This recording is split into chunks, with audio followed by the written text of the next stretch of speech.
Hey guys, and welcome to Our Life Beginnings and Always. This game is a life/dating sim about going through the stages of life with this boy that you meet, a very lonely boy who moves next to you, or across the street from you, in your little beach town. It's really cute. But we're gonna just go through, and it's gonna be... I somewhat know what I'm doing, but at the same time, I'm not. I'm just gonna kind of go with my gut. So, let's do that.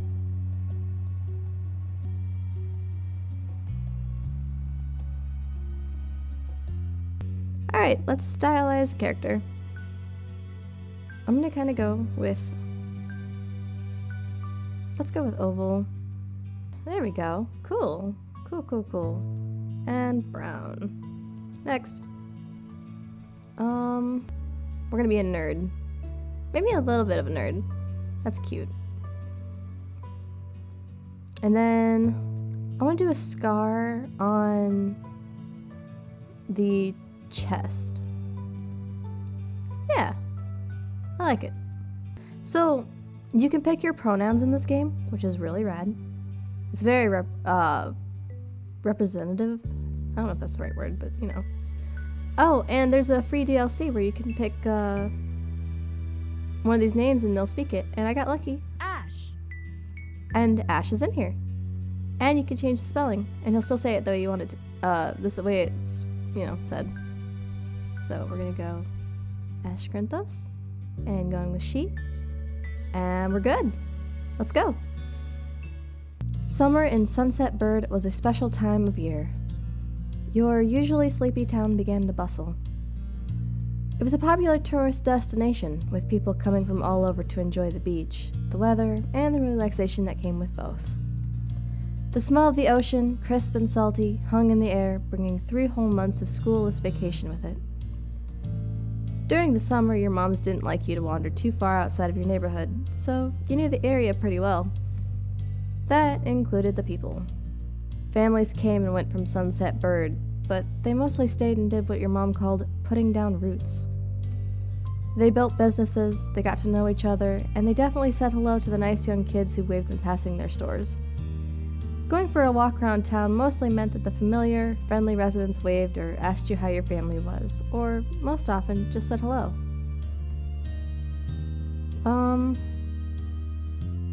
You ended up saying hi to a lot of different people, since most of the tourists that came and went every summer were the same ones. You enjoyed learning all about where they were visiting from and hoped to visit those places one day too. But today, there's a man sitting on the curb outside your house. He was sitting with his head in his hands, his whole body slumped over, and you wondered if he was even a real person, or a statue that had magically sprung up from the ground overnight. Whoever, or whatever he was, you had never seen him before. One thing about knowing everyone in Sunset Bird was that people who you didn't recognize really stood out. It was rare for tourists to venture into the residential district, as your moms called it. So, for you, not knowing who a total stranger was set off a lot of red flags. Your moms had had a talk with you and your big sister Lizzie about this kind of situation before. You hadn't exactly been listening at the time. You think it could be okay to talk to new people. But you weren't sure about this man yet. But you were pretty interested. You wanted to know more about what was going on. You slowed down, your eyes remaining fixed on the man. There was a split second where your eyes met, and you knew he was aware he wasn't alone on the street anymore. Hey! You raised your eyebrows at the shout. Did he want something? Is that why he was here? The man stood up and started to make his way toward you.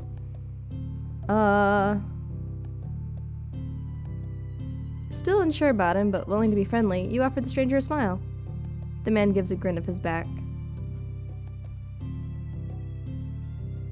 Do you live around here? What's your name?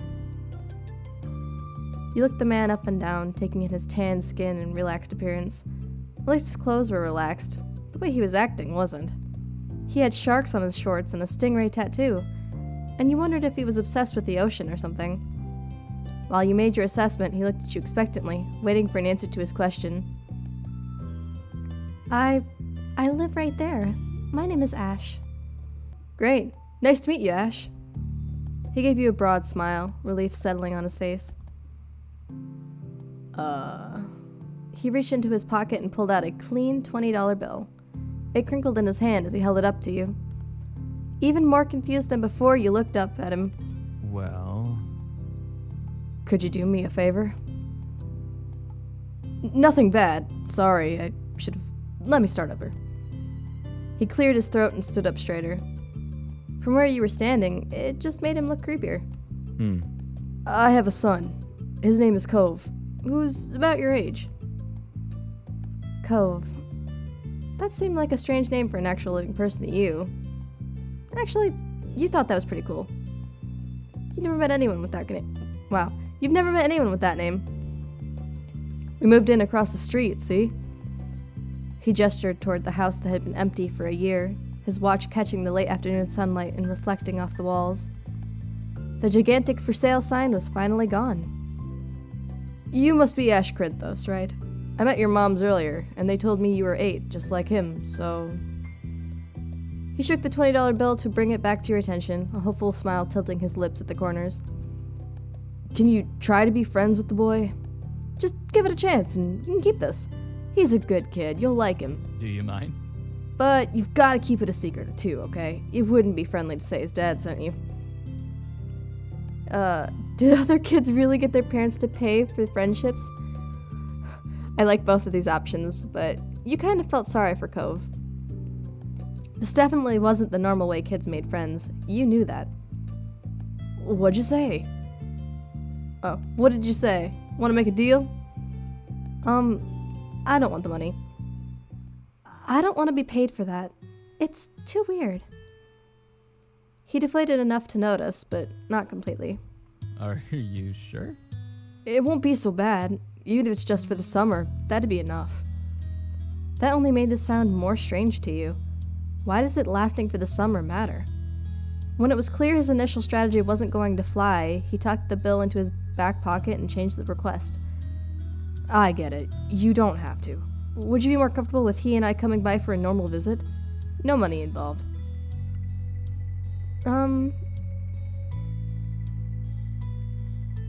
Okay, you can do that. His smile got bigger again. His eyes crinkled at the sides. I'll bring him by tomorrow. I wanted him to meet and greet with the neighbors today, but... well, I don't know where he's gotten off to. He laughed when he said that, but with the way his face looked, you thought he actually wanted to cry. If you see him, can you tell him to come on home? He's got a pink cast and glasses. You can't miss it. Sure thing. This definitely wasn't the normal way kids made friends. You knew that, but you were still going to help. The man smiled and reached out to pat you on the head, paused before doing so, then pulled his hand away instead. Your moms are already checking around for me. Such a thoughtful group you are. Now I better go look too. Can't put everyone else to work while I keep standing here. I thought he might come back, and that's not what's important. I have to go. Thanks again, Ash, so much. He jogged off down the street without another word. You decided to check the hills behind your house.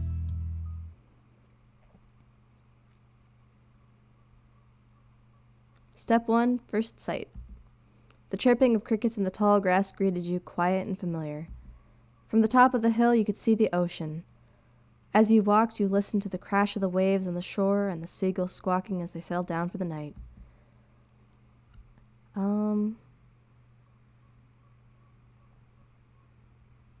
You've always loved the ocean. It was so much fun. Sometimes Lizzie would join you, the two of you splashing each other in the waves. Those were the best days. You took in a deep breath. You wanted to try to relax and couldn't. You weren't sure what, but something told you that you weren't alone, so you glanced around. There was a boy sitting at the top of one hill, almost completely hidden within the long grass and white flowers surrounding him. His head was buried in his knees, staring ahead by himself. For whatever reason, probably just that he wasn't paying attention, he hadn't noticed you yet. You watched him a minute longer, feeling a little bit like you'd found a deer in the wild. Though deer didn't have sad frowns. But this new boy did. You wondered what could have upset him. After a few more seconds, you took a step forward, then another. and then he glanced your way. His aquamarine eyes reflected the light of the moon. You stopped, raising a hand to acknowledge him and show you weren't scary. Are you lost? With a start, he jumped to his feet, his hands balling into fists at his sides. He didn't say anything, just stared at you in a strange way. He'd been crying. There were traces of tears on his cheeks and his knees, soaking the hem of his shorts, and his eyes were still shining with a few more. You'd obviously caught him off guard. His pink cast seemed to glow in the twilight, though when he caught you staring at it, he hid his arm behind his back. Something the man earlier had said stuck out to you. Cove? Eyes wide, he studied you. How'd you know that? I met your dad. Oh. So, is this your hill? He gestured with his uninjured arm to the patch of grass surrounding you, his face falling at the prospect. I can leave if it is. No, it's not. While doing so, you also picked at a strand of lint on your leg. What a weird question to ask someone. Oh. He sat back down with a thump, resting his chin on his knees again. Curious about the strange new boy with the odd dad, you sat on the patch of grass next to him. The pure white flowers that covered this hill rocked back and forth gently as the stars twinkled above. The way they dotted the sky made them seem like flowers too. The night wind was cool as it traveled over the ocean and up the hill, chasing away the heat from the afternoon sun. Why'd your family move? A quiet hiccup escaped Cove as soon as you asked the question. I'm sorry. Almost like they'd never stopped, his tears started up again with a vengeance. My parents. They don't want to live together with me anymore. The tears fell fast and heavy over his flushed cheeks, sticking in his dark lashes. My mom made my dad leave and he took me with him and now we have a house here and I want to go home. The outburst took you off guard. By the time he was done wailing, Cove's chest was heaving with exhaustion. He sniffled and removed his glasses, wiping at his eyes with the back of his hand before he put them back on again. I hate this place. I want my real life back. I want my mom. That's not the response I would ever say. Your dad seems kinda nice. He slipped his hands underneath his glasses and pressed his fingers against his eyelids. Cove wound himself up again for another long crying fit. It must be hard for Cove living here without his mom. But at least he still had a parent who cared about him. But from way off in the distance, you heard your parents. Ash! Cove? Kids, where did you go? Cove looked at you, tears still clinging to his cheeks. Don't tell him we're here. I want to go home. I don't want to go back to that house. It'll be okay. You were struck by a sudden need to reassure Cove. It's not gonna all be fun, but isn't he your family too? Yeah, I guess. Then you can count on him when you really, really need him. You shot him a grin and pushed yourself to your feet. Slowly, Cove stood up with you, still looking a bit reluctant. His dad's voice rang out again. Cove, can you hear me? He looked toward the sound of his dad's voice, silent, then turned away while rubbing his not-bandaged arm. Sorry. I still don't want to go. I'll wait with him. Yeah, I get it. You do? Before you could answer, you heard Cove's dad even closer than before. There you are, bud. The trio of parents appeared over the curve of the hill. Instantly, all their eyes landed on you and they rushed over. Both of your moms were at your side in a split second, faces filled with worry. Ash, you're here after all. We had been at the park to check for Cove and then heard what happened earlier when you met the new neighbor. I thought you might have gone off further away. Cove didn't want to go home just yet. Mommy gave Cove a small smile and then she turned back to you. Thank God you're both fine. Were you two having fun out here? You looked over at Cove, who was wiggling against his dad's tight hug and pushing at his arms. He's good. I think I'm gonna marry him. You nodded, smiling slightly. Oh, that's wonderful. Finally letting go of his squirming, scowling son, Cove's dad turned to the three of you. That's a relief. Thanks so very much for finding him. I really don't know this neighborhood. Good thing Ash knows this whole area so well. Absolutely. We should be getting home now. It's been a long day for us all. Say goodbye, Cove. Bye. The two of them walked off into the darkness, heading toward the neighborhood. You watched Cove's bright pink cast until it disappeared. Tell you what. We'll have a proper playdate tomorrow, okay? Your new friend's dad wanted to bring him by to see you and Lizzie. How does that sound? Sure. Can I show him my stuff? Of course. Then, okay. Both of your moms laughed, the sounds overlapping into a warm, familiar chorus. Mommy put her arm around your shoulder and led you towards the path. Satisfied, and more than a little ready to go to bed after your long, exciting day, you followed them home. Alright, so now we could pick how we feel towards him, which I want to go with... Let's go with relaxed.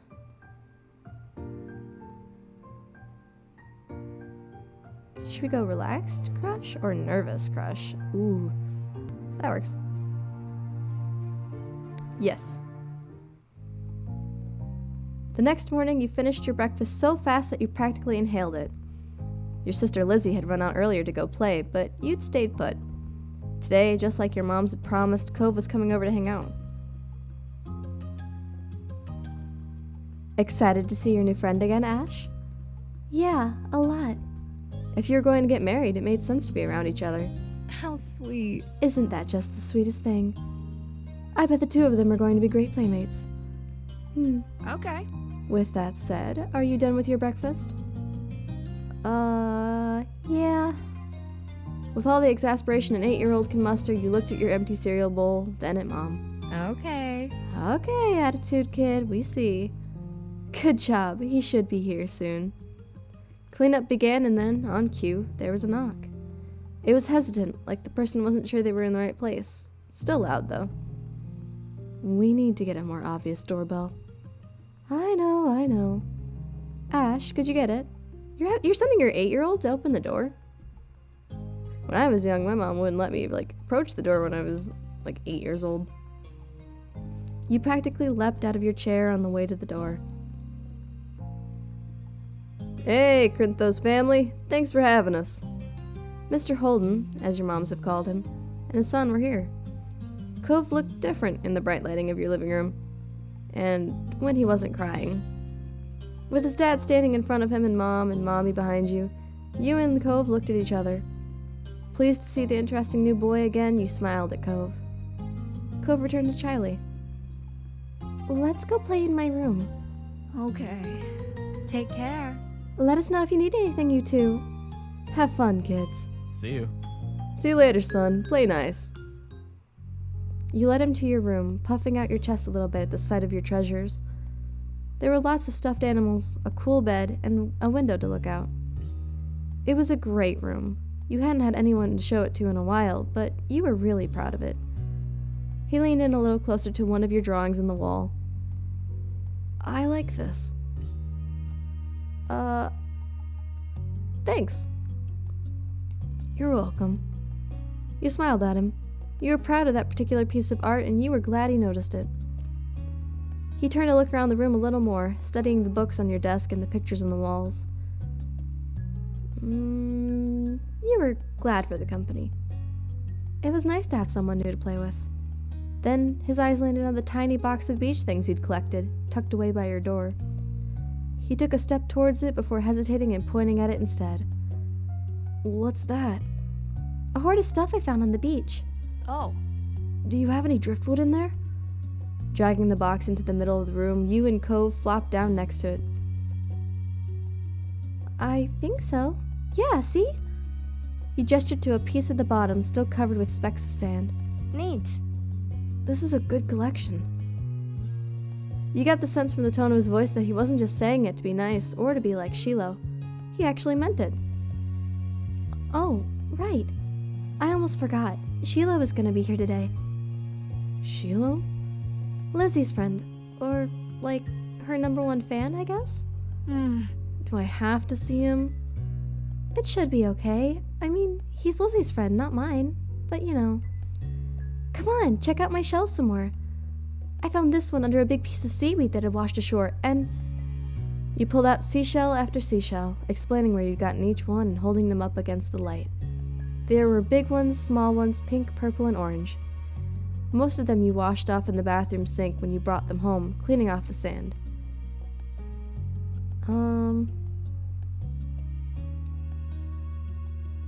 Over the past few years, you'd even learned some of the scientific names for them. You had a whole picture book dedicated to different shells and sea life. You learned a lot by flipping through its pages. Apparently fascinated either by the stories or by the shells themselves, Cove listened with what looked like the full force of his attention. It was a new experience to be the center of such dedicated focus. For some reason, it was making your cheeks feel warm. You had never felt like this around someone before. It was kind of weird. Kids, come down to the living room. You could tell the idea was making him unhappy, but Mommy wasn't giving you much of a chance to hang around. Cove hadn't been like this meeting you. You guessed it was because he thinks you found each other by accident, not that a parent made it happen. Mr. Holden must be right that telling Cove his dad was part of that would be a bad idea.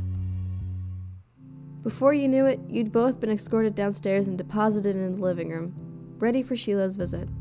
The two of you sat side by side on the floor of your home's entryway. I brought the box of shells. I want to keep looking at them. Okay, but be careful. I will. You weren't sure if you could trust someone else with your treasures yet, so you stayed next to him while he opened the lid and peered inside. Cove reached in and pulled out a big orange shell. Oh. Like he hadn't spoken aloud yet, he turned to you and held it up, his eyes shining. I think this one is the best of them. That's my favorite too. Cove smiled at you and you both admired the shell together. It was a giant conch with shades of dark and light orange. If you held it to your ear, you could practically hear the ocean. I found that one last summer when we went to the beach on a picnic. The two of you were still sitting on the floor looking through your collection of beach findings when the doorbell finally rang. Cove jumped, startled by the sound. Since the person hadn't knocked, you figured it was probably Shiloh. He knew where to look for that. Lizzie's friend? You nodded, but that didn't seem to make Cove feel any better. It was already obvious that Cove didn't hide his feelings well. You could tell what he was thinking right away. This isn't a good idea. You'll be alright. He's here. We can't tell him to leave. He's at our only door, and if you go upstairs, he'll find you. Cove glanced around the room, his eyes wide, and finally paused with his gaze locked onto the back of the house. I can go out the window. He was already walking towards it. Scrambling to think of something to say, you stepped forward, then paused.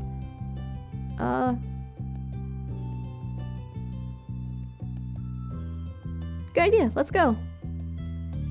Hurry, they'll see where we're going. He glanced back at you, then nodded. The two of you made your way to the window together. It wasn't much of a distance to clamber out, but by the time you landed gently in the bushes, you looked up to see that Cove was already taking off away from the house. He was not that fast, but neither were you. Cove, I'm coming! You ran as fast as your legs would take you, grass whipping around your ankles as you did so. Cautiously, Cove slowed to a halt and looked back at you. Where are you going? I don't know, somewhere else. I just don't want to see... Ash! You looked back and saw Shiloh huffing down the hill after you, the backpack he clutched bouncing all around along the way. What are you doing? Can I come? He must have seen you leaving out the window and following behind. Hi. Hi, are you Cove? Yeah. I'm Shiloh. Okay. Yep. Are we going back? Or are we gonna play outside? Shiloh's eyes moved between you and Cove. The smile remained strong on his face. It got a tiny frown from Cove in response. You were just grateful he hadn't asked why you had been running away. Inside. We left the box on the floor. Right, my shells and stuff. We have to make sure they're okay. Okay. With Shiloh trailing behind, you and Cove headed back toward the house. The plan for the afternoon, at least as far as you were concerned, was to sit and look at the beach things some more. You weren't really in the mood to do much of anything else, especially if Cove was having fun. Hey, check out this scallop shell I found. Cool, right? It's a pretty color, kind of like my cast. The beautiful glittering pink did look a little bit like the wrapper on his arm. Pink's a nice color. Okay. Oh? Is it your favorite? Not really. What is? Maybe green. Or blue. It might be yellow. Oh, those are all cool. I guess. I like those colors. Awesome. Both of them smiled. Like usual, it didn't take long for Shiloh to get fidgety. Lizzie was his favorite. Without her around, Shiloh didn't seem to know what to do with himself. And Cove wasn't like your sister. He wasn't that much like you, either. Is he coming back? Don't know. Where'd she go? I think she's at the beach, probably. Is she playing at the park? Cove's eyes lit up at the mention of the park, and he looked towards you. There's a park? Yep, but it's old. Can you show me? I want to go. He started getting up before you had even answered, and Shiloh jumped up beside him in excitement. Really? You do too, right, Ash? The park is fun. Park's pretty great. Yeah. Yeah, it's right at the beach, so there's lots of fun stuff to do, and lots of sand. It has a jungle gym and a bunch of swings. That sounds like it could be cool. So, are we gonna go find Lizzie? I don't know. I never really wanted to see her. I just want to check the park out. Adrift without any direction, Shiloh finally turned to you. Okay. He perked up. Both boys wanted to go. It was only fair. After getting permission from your moms, the three of you were ready to head out. It was a short walk to the park. Lizzie had convinced your moms that it was so short that she should always be allowed to walk there by herself. When you found her, she was hanging onto the jungle gym, swinging back and forth. Hey, Lizzie.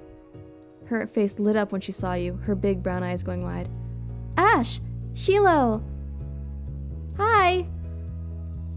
She dropped to the ground and landed with a soft thud in the sand. In a split second, Shiloh had abandoned you two and scrambled over to stand by her. You were used to being left out when it was just the three of you, but now Cove was here. It was nice to have someone who stuck with you. Who's that? It's Cove. He's new. Hi. I remember. Hi, Cove. Welcome to my park. Nobody ever comes to play here, so this is where we get together. She gestured widely with her arms as if to present the area to the newcomer. While Lizzie continued talking, you took the chance to kick off your shoes and wriggle your toes through the warm sand. Nice, huh? In this neighborhood, I'm the one who comes up with the ideas. You are? Uh-huh. Yeah, I am. Who else could handle the job? Lizzie is the oldest. By a lot. My mom said you're Ash's age. Yeah. Thought so. I'm still the only one in this group with double digits. What about other kids? Other kids? There aren't any. We're the only kids here, and Shiloh is just visiting from another place. Not even tourists really bring their kids here. This is the land of ancients. Be careful that the oldies don't try to steal your youth. Oh. For a second, it looked like he might cry again. But something in his eyes shifted and he looked back at Lizzie. What kind of old people? Like moms and dads or grandparents? Grandparents who don't have kids. They hate kids. Why? We haven't done anything. Stop saying stuff like that. You're gonna upset him. You interjected quickly, hoping Cove wouldn't start crying again. He sniffled, his forehead creasing with worry. Lizzie was staring Cove down, but Cove wasn't even looking at her. He didn't seem to care that she was there. He went into his own head. Shiloh was the next one to speak, completely unaware of the situation. I met Lizzie and Ash in school. You'll see tons of kids there when summer's over. I don't want to go to a new school. I don't want summer to end. Shiloh looked down to the dirt. He hasn't had much luck striking up conversations with Cove. I like summer vacation a lot too. All the building tension in the air suddenly vanished when Lizzie laughed. At Sheila's discomfort at how weird she thought Cove was, or at something else entirely, you didn't really know. But she laughed, face scrunching up. Okay. Welcome to Sunset Bird Cove. Take a seat, put up your feet, and get used to it. You offered him a small smile, and that at least looked to reassure him of some.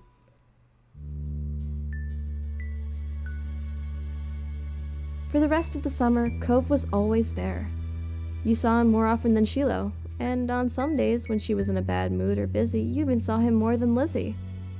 He became a staple of your everyday life, the way sun and lunch and the beach were. Looking back on it years later, you would realize that you'd had a tiny crush on him right away. One that had made you want to spend as much time with him as you did. Of course, that was only the start of things. And so, our first step begins, but I think that's probably enough for this video. I love the characters so much, and I can't wait to get into it and see how our choices make a difference. But for now, I will see you guys in the next video. Bye-bye!